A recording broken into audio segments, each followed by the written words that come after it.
கேள்வி பார்வையாளருக்கு வணக்கம். இன்றைய நேர்காணலில் நம் சந்திக்க இருக்கும் சிறப்பு விருந்தினர் அண்ணா திராவிட மக்கள் முன்னேற்ற கழகத்தின் பொதுச் செயலாளர் வழக்கறிஞர் பசும்பொன் பாண்டியன் சார். வணக்கம். வணக்கம். கோவையில் 2 நாள் பூத் ஏஜென்ட் அந்த பூத் கமிட்டி கருத்தரங்கம் நடத்தின விஜய் அவர்கள் தற்போது தொண்டர்களுக்கு ஒரு அட்வைஸ் பண்ணியிருக்காங்க. கண்ணிய குறைவாலாம் நடந்துக்கிறாங்க, கண்ணியமாக நடந்துக்கோங்க, இந்த மாதிரியான பல்வேறு கருத்துக்களை வைத்து ஒரு அறிக்கை வெளியிருக்காங்க. கூடுதலாக பார்த்தோம்னா ஒழுங்கு நடவடிக்கை குழு கூட துவங்க இருப்பதை 4 மண்டலமாக பிரித்து ஒழுங்கு நடவடிக்கை குழு கூட தொடங்க இருப்பதை விஜய் அவர்கள் கருத்து தெரிவிக்கிறாங்க. விஜய் அவர்களுடைய அந்த கருத்தை நீங்கள் எப்படி சார் பார்க்குறீங்க? தந்தை பெரியார் அவர்கள் ஒரு முறை கூறினார், அண்ணா அவர்கள் கடமை கண்ணியம் கட்டுப்பாடு என்று சொன்னார். அப்பொழுது பெரியார் அவர்கள் கூறினார்கள், இந்த 3இல் கட்டுப்பாடு அவசியம் என்று சொன்னார். அதைத்தான் அண்ணா அவர்கள் திராவிட முன்னேற்ற கழகத்தில் இருக்கக்கூடிய தொண்டர்கள் எல்லாம் இராணுவ சீருடை அணியாத கட்டுப்பாடான தொண்டர்கள் என்று அண்ணா அவர்கள் சொன்னார்கள். விஜயை பொறுத்தவரை ஜோசப் விஜய் அவர்களை பொறுத்தளவில் நடிப்பிலே இப்போ புரட்சி தலைவர் எம்ஜிஆர் இருந்தால் நல்ல நல்ல தம்பிகளை நம்பி இந்த நாடே இருக்குது தம்பி, திருடாதே திருடாதே, பாப்பா திருடாதே, தம்பி திருடாதே பாடல்கள், அவருடைய பாடல்கள்லாம் உணர்ச்சி பூர்வமாக மக்கள் மத்தியில் இருந்தது. இன்னைக்கு வரைக்கும் கூட அந்த உணர்வு இருக்கு. இன்னும் அந்த உணர்வுகள் எம்ஜிஆருடைய பாடல்கள் இருக்கு. நீ படத்தை நடித்த ஒழுக்கக்கேடு, சீர்கேடு, கேவலமான படங்கள். முதல் ஒரு தலைவன் யோக்கியனா இருக்கணும். நீ யோக்கியனே இல்லை, உன் படமே அசிங்கமான ஆபாசமான அரங்கேற்றமான படம். இல்லை, அதுலேயும் சில நல்ல படங்கள்லாம் எடுக்கிறாங்க. சிலதானே சொல்ல முடியும். எம்ஜிஆர் படத்தை சொல்ல முடியுமா? எவ்வளோ பெரிய அருமையான கருத்துக்கள், பட்டுக்கோட்டையுடைய பாடல்கள், கண்ணதாசனுடைய பாடல்கள், கலைஞருடைய பாடல்கள், திராவிட நாட்டை பற்றியான பாடல்கள். அது நாட்டுடைய உணர்ச்சி, மொழி உணர்ச்சி, அந்த இயக்கத்துடைய உணர்ச்சி.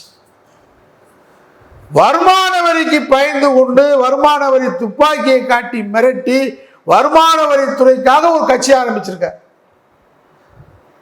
பெரியார் நீயும் சொல்லு, அண்ணாவை சொல்லு, எல்லாத்தையும் சொல்லு, இஸ்லாமிய ஓட்டையும் கிறிஸ்துவ ஓட்டையும் பிரிச்சுட்டா கொஞ்சம் ஓட்டை பிரி, யாருனாலையும் பிரிக்க முடியல.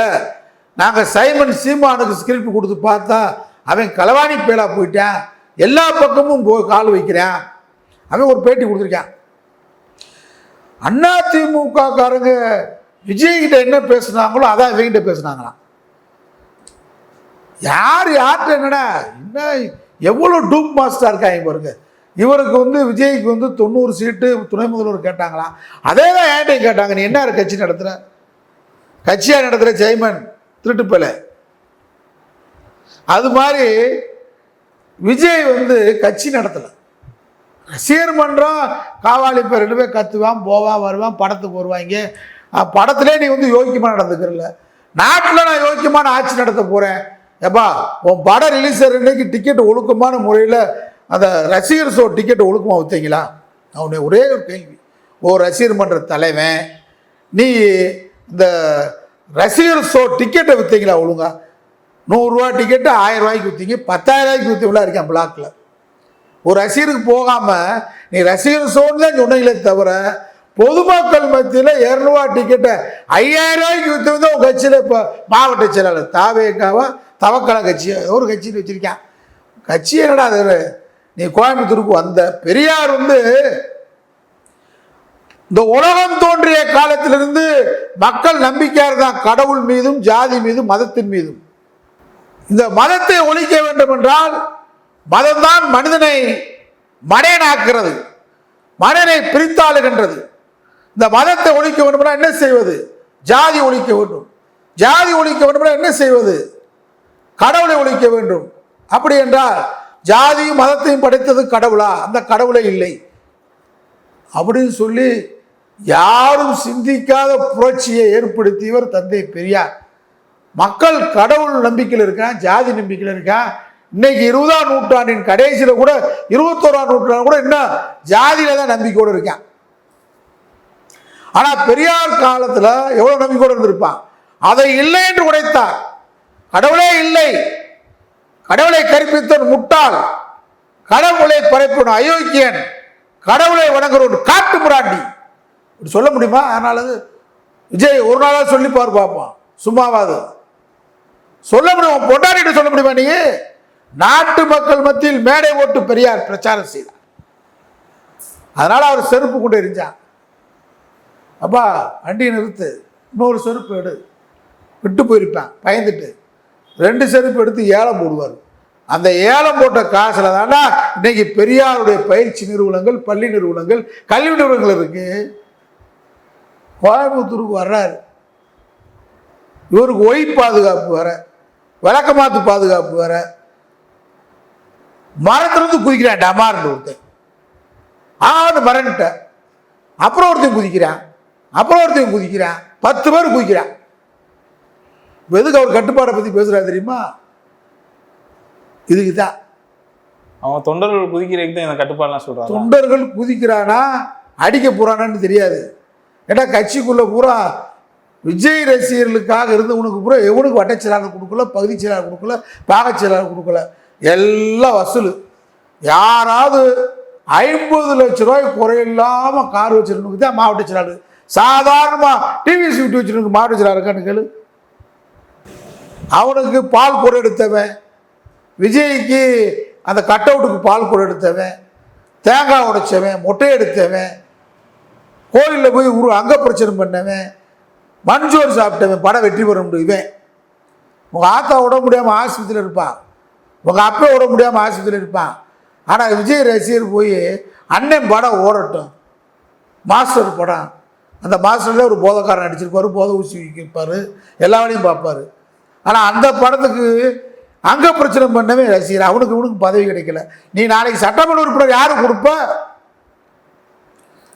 லாட்டரி மூலம் சுரண்டி ஏழை மக்களை வாட்டி வதக்கிய, பல குடும்பங்களை சித்திரவதை செய்து சுரண்ட லாட்டரி மூலமாக அழிந்து போன மார்ட்டின் குடும்பத்துக்கு தாண்டா நீ அமைச்சர் பதவி கொடுக்க முடியும்.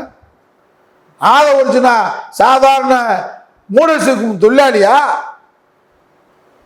எந்த படத்துக்கு, விஜய் படத்துக்கு ஒரிஜினா கட் அவுட்டுக்கு பாலாபிஷேகம் பண்ணாரு. எல்லா கட்சிக்கும் ரவுண்ட் அடிச்சுட்டு உடனே முதலமைச்சராக்குனா சுரண்டல் லாட்ரி. விஜய் ரசிகருக்கு சுரண்டல் லாட்ரி கொடுத்து வீட்டில் கஞ்சி இல்லாம ஆக்கி தற்கொலை பண்ணணுன்றதுக்காக சுரண்டல் லாட்ரிக்காரனை கையில் வச்சிருக்க. நீ ஆட்சிக்கு வந்தா என்ன நடக்கும்? ஒரிஜினா யார்? விவசாயம் பண்ணவனா? தொழிலாளி, ஒரு முதலாளி தொழில் பண்ணவனா? சுரண்டல் லாட்டரி வியாபாரி. இந்த சுரண்டல் லாட்டரி வியாபாரி ஒன்றிய முதலமைச்சராக்கி நாட்டில் சுரண்டல் லாட்டரி கொண்டு வரும்னு அலைகிறான். கட்டுப்பாடை பத்தி எங்க பேசுற? பிஜேபி ஆடிட்டர் குருமூர்த்தி எழுதிய ஸ்கிரிப்டை வச்சுக்கிட்டு பேசிக்கிட்டு இருக்க தினசரி. எப்படியாவது இஸ்லாமியர்களுடைய, கிறிஸ்தவருடைய, பட்டியல் சாதி மக்களுடைய வாக்குகளை வாங்கணுன்றதுக்காக எங்களுடைய அஞ்சலி அம்மா படத்தை, அம்பேத்கர் படத்தை, பெரியார் படத்தை போட்ட மக்கள் ஏமாத்துருமா? ஏமாற்ற முடியாது. அதனால இன்றைக்கு டெல்லி ஏகாதிபத்தியம், பாசிசம் பல வேடங்கள்ல இங்க உருவெடுக்கிறார். ஆர்எஸ்எஸ்க்கு பின்னாடி 32 அமைப்பு இருக்கு இந்தியா முழுவதும்.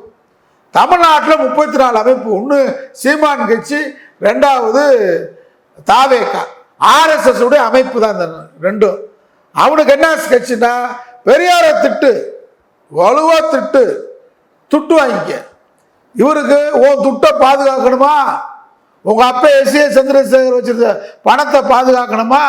நீ கோடிக்கணக்கான ரூபா வச்சிருக்கிய, வெளிநாட்டில் முதலீடு பண்ணிருக்கிய, பிளாக் பண்ணிருக்க, அதெல்லாம் பாதுகாக்கணுமா?